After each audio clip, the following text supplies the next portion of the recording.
എത്രയൊക്കെ വാങ്ങിക്കണം എന്ന് ഓർത്ത് വന്നാലും എന്തെങ്കിലുമൊക്കെ അങ്ങനെ വാങ്ങാനായിട്ട് മറക്കും കേട്ടോ. അപ്പോൾ കഴിഞ്ഞ ദിവസം നമ്മളെടുത്ത ഡ്രസ്സിന് സ്റ്റോൾ വാങ്ങാനായിരുന്നു ഇപ്രാവശ്യം പറഞ്ഞിട്ടുണ്ടായിരുന്നത്.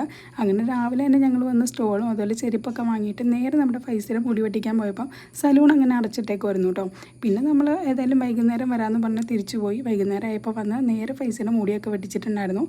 അപ്പോൾ അവിടുത്തെ ഒരു ചേച്ചിയായിട്ട് നമ്മുടെ കുഞ്ഞത് നല്ല കമ്പനിയായിട്ട് അവർ തമ്മിൽ കളിച്ചുകൊണ്ടിരിക്കുകയാണ്.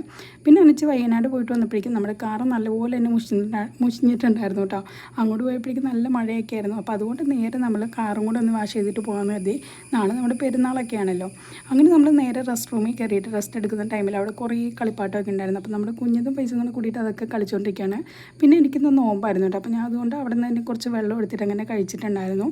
അതൊക്കെ കഴിഞ്ഞ് കുറേ നേരം കഴിഞ്ഞപ്പിന്നെയായിരുന്നു കാറങ്ങനെ വാഷ് ചെയ്ത് കിട്ടിയത്. അപ്പോൾ ഞാൻ ചായ ഒന്നും കുടിക്കണ്ടെന്ന് വിചാരിച്ചു. കാരണം വീട്ടിലങ്ങനെ ഉണ്ടാക്കി വെച്ചിട്ടായിരുന്നു നമ്മൾ വന്നിട്ടുണ്ടായിരുന്നു കേട്ടോ. അങ്ങനെ നമ്മുടെ കാറൊക്കെ റെഡിയായി നമ്മൾ നേരെ പോകുന്ന വഴിക്ക് ഓരോ ഷെയ്ക്കൊക്കെ കുടിച്ചു. അപ്പോൾ അത്രയുള്ള